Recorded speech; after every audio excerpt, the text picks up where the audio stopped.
My name is Christina Rodriguez. I'm 20 years old. I've been a part of In Progress since about 2001. I currently live in Crookston, Minnesota.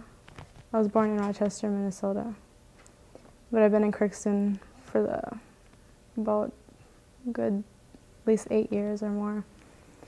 I currently have been in New York for the past about 3 years. I was going to school for digital film multimedia. I was introduced to In Progress through a friend of mine, Alicia Figueroa. She basically just told me if I liked photography, and I always had an interest for it, but I never had my hands on it. So I came into In Progress really not knowing anything about the programs or much about equipment, photography. And I found myself feeling really comfortable in the atmosphere because it was like family orientated. It was good atmosphere. What kept me in Progress is because it's like a way of showing yourself through media. And I guess I'm a type of quiet person, so I show what I think through my artwork. A lot of my photography, especially in the Crookston area, I documented a lot of Latino youth and adults. I basically wanted to show the Latinos in Crookston in a positive way. I kind of found some of the areas that were a little bit more run down a little bit, I guess, in the Crookston area. I don't know, I kind of experimented a little bit with the different areas that really nobody sees, that I try to find that beauty in that, especially by bringing in, you know, beautiful images of, you know, Latinas or Latinos. I brought them in to an area that wasn't so pretty, but I tried to make that image, you know, stand out by their presence, you know, stuff like that. I was just looking around, and there was like a little gap between these two apartment buildings, and there's like a wooden door. I believe it was a door or a board. It was just in the back of the alley, and it said, "All spics stuck." So, I don't know, I found that too. I took a lot of pictures there, especially of Felipe.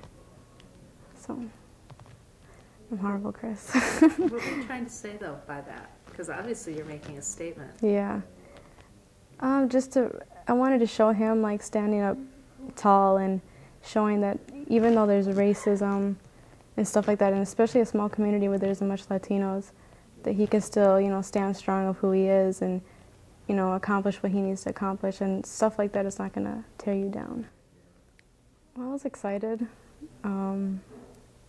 It's something I hadn't done before, but I took it seriously, and I guess I learned a lot from it as an artist myself, and as well as, you know, help finding artists and other youth and helping to find their voice, because a lot of people don't know how to express themselves, and photography and video is a good way to do that. I always knew I was going to go to New York. It was just something that was always in my head since I was young, and I kept that with me. I guess I like urban settings. I feel more comfortable in urban settings, so that's one reason. And I guess the mixture of nationalities, I wanted to, you know, see other things, and especially as an artist, I found that to be a good place to go. I spent most of the last, at least I know for sure, the last 2 years of high school pretty much just saving money as I could. I decided to go to Catherine Gibbs School. I chose that school, well, I liked it. They have, most of the classes focus more on what you're going to school for. So that's what I like too about it. And I went there for 2 years. I got my associates there for digital film and multimedia. Well, it's been a few years since we've had the program here in Crookston. I think a lot has changed in the community. A lot more Latinos have moved in. I guess a lot of different situations has happened within the community that may have influenced the look on some Latinos or how the community might look at some of us. I think this program, bringing it in again, will help youth express themselves and help show themselves to the community for, you know, how beautiful we are and what we do, and I think it'd be a good voice for a lot of youth, since a lot of things, even around the world, are happening. So something positive like this is good to bring in, especially to a small community where a lot of people don't know what to do with themselves and stuff like that. So don't be afraid to express yourself through your work. Just, to come in strong and believe in what you believe in, express what you feel and who you are through your artwork. So